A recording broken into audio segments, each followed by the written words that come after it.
So Mike Brown, he's been around this England side such a long time. He's a hugely physical influence on the field. I think he encapsulates the passion of playing for England. Quite quiet off it. Big family man, and quite easy to wind up. Anthony Watson, great guy. Obviously, prides himself on his fashion sense. Obviously, a devastating attacking player, unbelievable finisher, and an all-round good guy. Ben Teo, big character. He started very quietly within England, but he's kind of found his feet now. He's a guy that I would go and have a coffee with every day just to have a laugh and hear what he's doing. He played.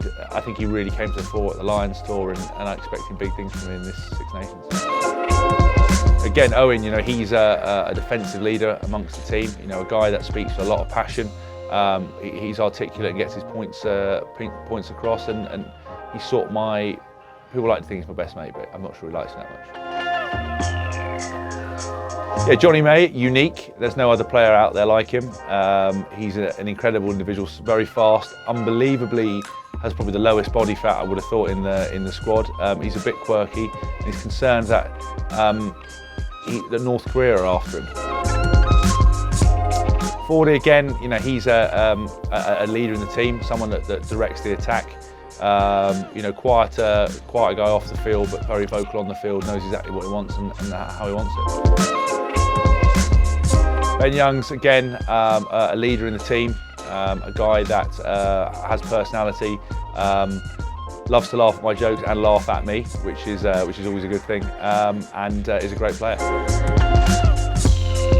Mako, always seen in some form of quilted jacket or bomber jacket or a snuggle suit, as we call it. Sleeps for a large part of the day. Unbelievable footballer, has skills to pay the bills, and isn't frightened of putting people in their place. The captain, the man that is the heartbeat of this team in terms of setting the standards, of communicating the goals, of real leadership, using his players around him and the senior players to help him, and an extremely hard-working guy, always looking to improve. Coley, the driest sense of humour you'll ever have, but very funny. Loves, like I do, to have a little negative chat over a coffee, complaining about all and sundry. A great player and an England stalwart.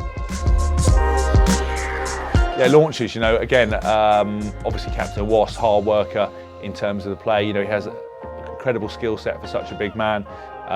He's nicknamed Sloshbury because he's got a huge bum that he knocks everything over with. But he's a great talent and such a key player for the England team and a real physical factor in this forward pack. MARO ITOJE, well, he's the crown jewels of the team. He's a man that's had a meteoric rise. He's super intelligent, very good at what he does, an absolute key trainer. He's calmed down a bit. He was actually super keener of all time, but he's settled down, and he's a key motivator and great for morale. Courtney, his tackling is second to none. He's a very laid-back character, but when he turns it on, he's developed hugely under to Eddie into one of the most world-class second rows going. He's a great guy, and he can always be relied upon to have some contraband like Horlicks or some hobnobs. Yeah, Chris, he's a top guy. Obviously been around England a long time. His work rate is incredible. He just keeps on going. He's Chris and I get on very well, so we like to do a lot of extra training together. He's a great character, and he plays a big role in terms of leadership on and off the field. Sam Simmonds, again, a guy I've only just got to know, quite quiet, but his talent speaks for itself, very hard working, a physical guy who's fitted into the squad very well.